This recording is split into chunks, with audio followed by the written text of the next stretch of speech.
Imagine a world. Suddenly, a pathogen appears in the society. It has the ability to infect every people. It is spread fast. It can cause serious damage. Millions of the people were infected and no effective drug were developed. So what should we do? What should the society do if the things in the contagions came true? Someone may just say, this is just some fantasy, a daydream in some Hollywood movie maker's mind. But is that true? Or it already happened? Let's go back to history, because history is our best friend to tell the truth. Back in 1980s, there was a Spanish flu. And this is a virus that caused the pandemic. It's a H1N1 virus, the same as the swine flu in the 2009. It spread fast and caused serious damage. And here is an image to show the normal condition, the typical conditions during that time in Europe. Millions of people were infected, and millions were dead. Here I use a table to give a number of the deaths, total deaths. There are 50 millions of the people worldwide was killed by the Spanish flu. Maybe this cannot give you a direct impression, so I use a circle to symbolize it. And if we do the comparison to show this number, I would compare to the same period of time the event, the World War I, which is a huge disaster in all of the society history. And in the World War I, the total deaths is 15 million. So it's this circle. So by this comparison, you know what does a contagion can do. And let's read it to the United States.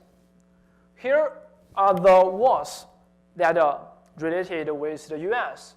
For the Civil War and the Vietnam War, there is 1.09 millions.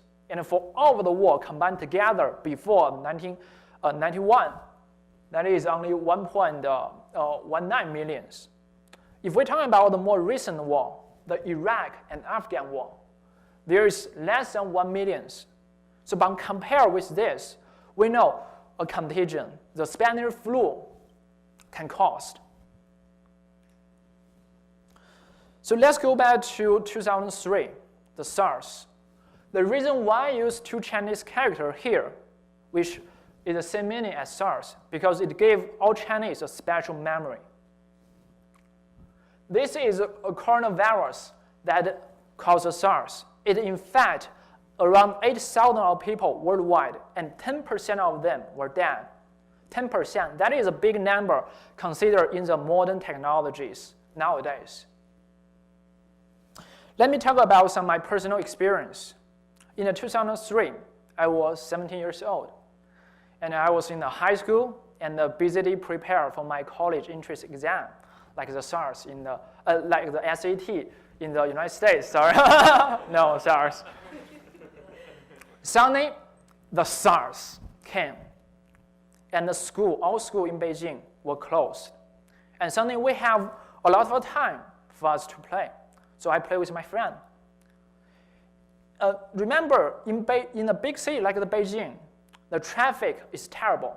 People may spend hours to travel from one place to another, and that is a normal condition. Happened in the Beijing, and I think also happened in the LA or the New York. But during the period of time in SARS, this is a condition happened in Beijing. No heavy traffic, empty street in the main street of a capital of the country. So I and my friends actually have the chance to play badminton for 1 or 2 hours in the main street of the Beijing without any car pass by. Normally, there are 100 cars pass by every minute. So from this kind of, although I mean it's maybe kind of funny, maybe someone mentioned, okay, I want this situation, but definitely not with a contagion, right? But I mean, we know how severe a contagion can cause. Let's go back to last month. Before I show the map, I want you to remember the red dot on the map symbolize the significance of the outbreak in that place. We can see among all over the world, there are numerous outbreaks happen. This gave us a conclusion that in our human history, we never stop facing such problem. So what should we do? What should the current technology to help us to prevent all the things happen? So I think about this question and came up with three conclusions, the three challenges. The first challenge we are facing is we are facing unknown pathogen. And what is the result? We have the known infections. Just like the Spanish flu or the Black Death in the history, people do not know what caused the disease at the very beginning. So there's no treatment. And second, the disease spread really fast. But the detection system is pretty slow. So we lost quite a lot of time to cure the people.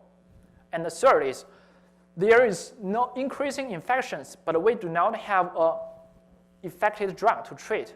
All the drug will take such a long time, such as 10 years, to develop, which we cannot waste that much of time.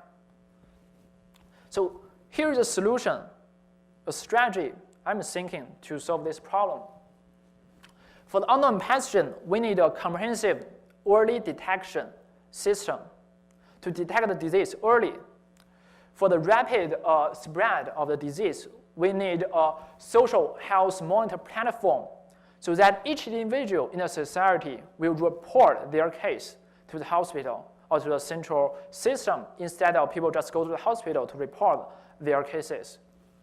For the increasing infections, we need a rapid drug development pipelines. This may only take weeks to develop a drug to deliver to people. So let's go through the first point, the comprehensive early detection system. Just as Kurt and Muska mentioned, we already have technology that is immunosignature, which require no pre-knowledge of the infections. And we can, by using this immunosignature, we can tell the difference whether there is some infections or you are healthy. So if by using immunosignature, we tell you are infected, then we can go to the hospital to get the drug to treat. So this, by using this method, we can detect the disease earlier. Second is social healthy monitor platform. It is remarkable that by this year, there are 5.2 billion mobile devices on the earth. And there's an increasing part of the smartphones, such as iPhones and Android phone, increase. So it will be very useful to combine an early diagnosis system with a mobile device to let each individual to report their cases to the central system so that we can detect the outbreaks much earlier. And here is a prototype of those kind of device. I need to mention this is a device now to detect the disease, but it's to detect the hazard component in the air. But a similar technology already exists, and we will make our best efforts to develop a technology that can combine the immunosignature with this portable device. And even we have the device, we still have one question that we need to detect earlier. Because for Spanish flu, the peak of the majority of the deaths only lasts for 3 weeks. That is a small window. So we need a method that can earn 1 week or 2 weeks ahead of us. That is using the social network to predict epidemics. Professor Nicholas Christakis from the Harvard University shows that the social network can help to predict epidemics much earlier than the traditional way. Here is the principle. As we can see, each node in this network symbolizes one individual. Some people like A is located in the center. Some people like the B is at the edge. It is reasonable to think that A have a better chance and will be infected earlier than B if an infection appeared in this network. And the following study did by them prove that a flu happened in Harvard students. By using this method, they can pick weeks ahead. So we have the device, and we gain our time, and we need the treatment. That is rapid drug development pipelines. And here is our technology. So when we're facing an unknown pathogen, we will separate it and put it on the array. So the peptides on the array will bind to the pathogen, and we will pick the best candidates of the peptides and link them together to form a SynBody, which is just like the antibody produced by our immune system. This SynBody will bind to the pathogen and make it dysfunction. And we will test in the animal model to provide safety, and then we'll deliver to people to cure the disease. It is remarkable that we can do this in 1 week, which will save us a lot of time and reduce a huge death. So at the final, let me talk. What is my goals? So I always believe that early detection is much more important than the treatment, although it's quite important, because you can not only reduce the cost, but can also reduce the pain bring to the families.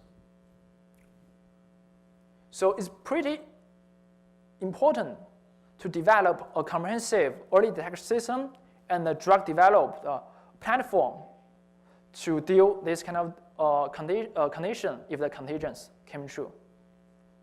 Okay, by using the last slides, I want to mention something to my mom. Because at the middle of this month is my mom's birthday. So I was thinking for a while and thinking, yeah, maybe I can give her some birthday gift. So I would like to use my mother language to give my mother to say happy birthday. So, 妈，生日快乐 ！Thanks, everybody. Thanks.